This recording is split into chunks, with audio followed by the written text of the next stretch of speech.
Hello बच्चों, आज का हमारा प्रश्न है 25 डिग्री सेल्सियस पर निम्न सेल का मानक इलेक्ट्रोड विभव ज्ञात करो। सेल है आपके जिंक से जिंक आयन और कॉपर से कॉपर आयन, है ना।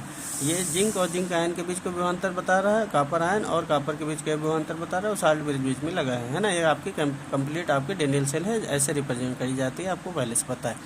तो यहाँ पर जिंक का SRP का मान दिया गया है -0.76 वोल्ट और कॉपर का SRP का मान दिया गया है +0.34 वोल्ट, है ना।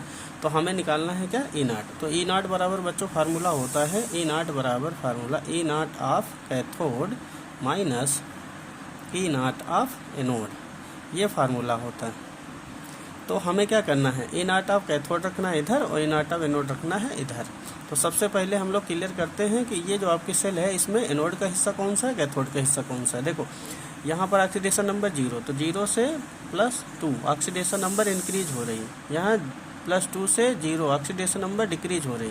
तो ऑक्सीकरण संख्या बढ़ने का मतलब ऑक्सीकरण सदैव कहाँ पर होता है, एनोड पर। तो बाईं तरफ का हिस्सा एनोड का हो जाएगा और यहाँ देखो ऑक्सीकरण संख्या कम हो रही है, यानी अपचयन हो रहा है। अपचयन कहाँ होता है, कैथोड पर। तो दाहिनी तरफ का हिस्सा हो जाएगा कैथोड का, ठीक है। अब इसके बाद में जो कैथोड की तरफ का SRP का मान है वो पहले रखा जाएगा। कैथोड की तरफ कौन है, कॉपर। तो कॉपर का SRP का मान कितना, 0.34। तो इधर रखेंगे 0.34, फिर माइनस।